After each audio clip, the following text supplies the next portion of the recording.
Welcome back to this week's episode of Campus Update. We've got a jam-packed show for you, so buckle up your seatbelts and let's take off. I hope you upperclassmen are ready for the end of the year. With the school year coming to a close, we've got prom in just a few weeks. Savannah, take me to the floor. Hey Oilers! This year's prom is coming up this weekend, April 25th from 7 to 10 p.m. and your tickets are going on sale now. Here's your ASB president with an announcement. We're really excited about prom coming up for juniors and seniors. Our theme is a night in Wonderland.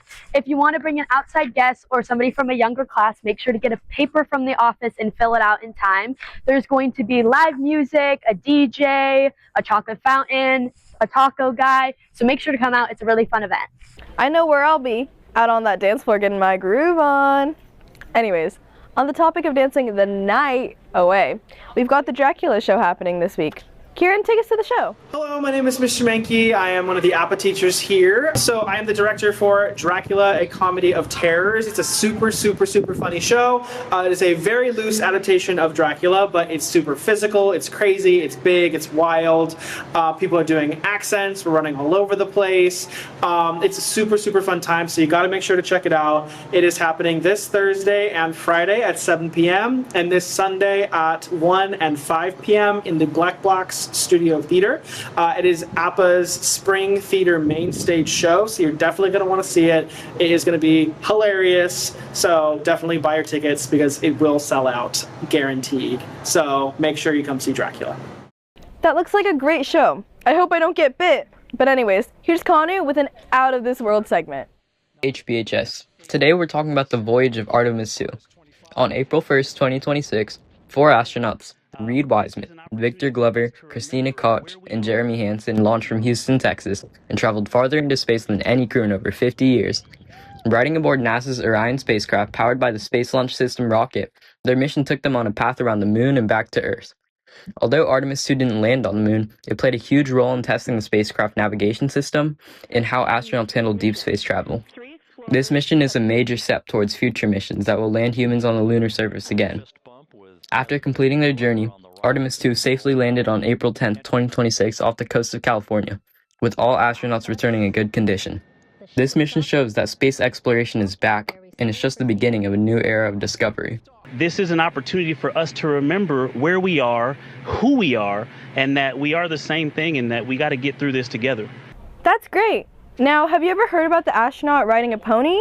Well, this segment is sure to give us an equestrian spin on things. Visit these exciting horse stables and see over 300 individual equines at the Equestrian Center, where you can roam freely around the land and take a look at all the unique horses that live in the stables.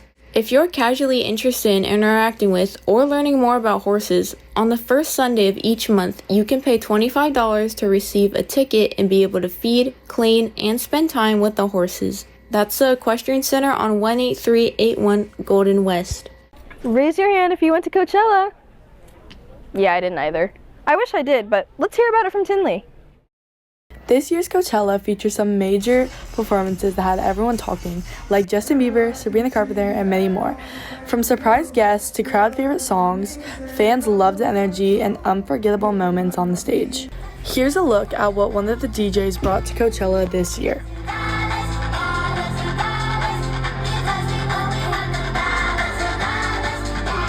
Seems hot, but loads of fun. A few weeks ago, we hosted an HB Reads assembly for the school district at our very own HBHS campus. Presley and I will tell you more about it. Or should I say, sign about it. Hey Oilers, on March 20th, we had an assembly for HB Reads talking about the book of The Boys of Riverside by Thomas Fuller. One of the players, the coaches, and the author were all there answering questions. We got to see the insights on how it was to write this book and how it felt for the people participating in the games. Many schools came here to join us and learn about this book. That was such an amazing experience. You just had to have been there. The weather is nice today, but how about we go for a bike raid? Or to see a bike show? Brennan, tell us more. Yo, if you're anywhere near Huntington Beach, you already know Bike Night at Vans Off the Wall Skate Park is the place to be. The energy crazy, lights on, music blasting, and riders throwing down non-stop. You've got BMX riders flying through the park, hitting insane lines, pulling tricks you gotta see twice just to believe. Whether you ride or just want to watch, there's something for everyone. And the best part, it's all happening right here in the heart of Huntington Beach. Good people, good music, and nothing but pure action all night long. Bike Day at Vans is open on Wednesday and Sundays every week, and the park for skateboards is open every day with food in the restaurant in the front. So grab your bike, bring your crew, and pull up to Vans Bike Night, where the scene comes alive and the ride never stops. What a way to celebrate with each other. Now let's celebrate our planet. Here's Taylor to tell us about Earth Day. Earth Day, celebrated every year on April 22nd, began in 1970 as a response to growing concerns about pollution and environmental damage. Inspired by events like oil spills and increasing air pollution, U.S. Senator Gaylord Nelson helped organize a nationwide environmental protest. That first Earth Day brought together over 20 million Americans, leading to major changes like the creation of the Environmental Protection Agency and new environmental laws. Earth Day is celebrated around the world, reminding us that protecting the planet is shared responsibility. While the challenges we face, like climate change, deforestation, and plastic pollution, are serious, there are still many ways we can make a difference. We can start small by reducing waste, recycling, saving water, and using less energy. Choosing reusable items, planting trees, and supporting clean energy also help protect our environment. Even spreading awareness and encouraging others to care about the earth can create real change. Earth Day isn't just about one day. It's about building habits and protect our planet every day. The future of Earth depends on the choices we make now. And together we can create a cleaner, healthier world. Okay, after all this talk, I need a snack. Leanna, what you got? Here's how to easily make tanghulu in just a few steps. Start by drying your fruits completely. Skewer the fruits, then set them aside. Prepare an ice bath. In a pan, add 1 cup of sugar and half a cup of water. Then heat it to 300 degrees without stirring. Once it reaches 300 degrees, dip each skewer into the syrup to coat, then quickly dip it in the ice bath, and you'll get a glossy and crispy coating. That looks delicious. Make sure to save me a piece. I hope everyone had a great spring break. I know I did. Nico went to a golf cart during his break. Let's hear more about it. Hi, I'm Nico Healy, and today we're out here in Coral Gables at the historic Biltmore Golf Course. Opened in 1926, this is one of the oldest and most well-known golf courses in South Florida, and you can really feel that history as soon as you step onto the first tee. The course has wide open fairways and a classic layout, but it still makes you think through every shot, which keeps it fun for both experienced golfers and players who are still improving. One of the coolest parts here is definitely the setting, with rows of palm trees lining the fairways and the Biltmore Tower in the background.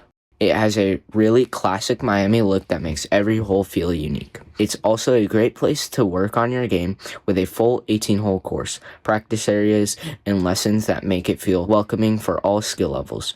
Overall, it's a great mix of history, challenge, and South Florida senior, and it's definitely a course worth checking out. Now it's time for everyone's favorite show. Street Talk. It's like hall talk, but lazier, and the peeps are crazier. Yo, welcome back to another episode of Street Talk. Yo, this is Street Boy. Oh, what up? He's from the streets. I am from the streets. All right, today we're gonna be getting down to the bottom of the moon landing. Let's go! Let's go.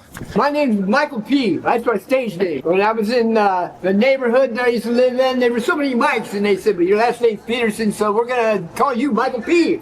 Darn, if I ever want to get on YouTube, I think I'll call myself my stage name, because I used to be in a couple bands. But anyway, we'll put down somewhere or another, it says Michael P. So when people are going, next, Michael P. Okay, wait a minute, we got to stop and see what's this Michael P. Yeah. It's Michael P. Let's go. Everyone, this is Michael P. And I've been saying it for, 5 years now. I'll be on YouTube, but hey, maybe next week. You never know. Do you think that the moon landing was real? I watched their thing on YouTube today. It's got me convinced. They've landed on there, according to them, about 4, 5, or 6 That's times. right. That's a lot of faking if you were faking it. As they're going around the moon, they had to, put stuff in front of them so that, the cosmic rays or whatever, what do you call that stuff when it's bad for you? You think this would stop it? Yeah, well, I thought of that a couple of times, but I think lead works better. Radiation, it's all the same to me. Stereo foil hits. Sir, we have proof that the moon landing was faked. That's cold, hard evidence, sir. Not believer. That's what I'm talking about. Something Give like him the hat. We're out here making people believers. Now I'm leaving because I don't know how to act now. Do you think that the moon landing was faked? There are conspiracies in this world, but that's not one of them. Would you like to see some images that may change your mind? I mean, that looks like a set, a scene. Yeah, I mean, we got Hollywood. Anything is possible. Anything. You know, they can turn black, white, red, purple. The moon is made of the blue, Green. cheese. Green. Aliens. Yeah, They're coming. Yeah. So anything's possible with manipulation and brainwashing. High tech, what we got going now. Thank you. Thank you so much for our time. Having some animation, some Slatermation 1 will be coming out soon on YouTube. We couldn't convince him that the moon landing was fake. Guys, we have found an alien sighting. It's aliens, dude. I'm telling you. They are! The aliens! There's smoke coming out. Our moon landing theories were true Are there all aliens along. over here? Alright, that's it, folks. We found out that the moon landing was fake. Aliens are not real. Brainwashing people into thinking the moon landing's real. It's not real, and you heard it here. Alright, let's hop in the whip. Wait till I get my money. Uh-oh. Let's go! Now that's a wrap, folks. I hope you've enjoyed this week's episode. From prom, space, and ASL to Coachella, I've been your host, Kaylee, signing off.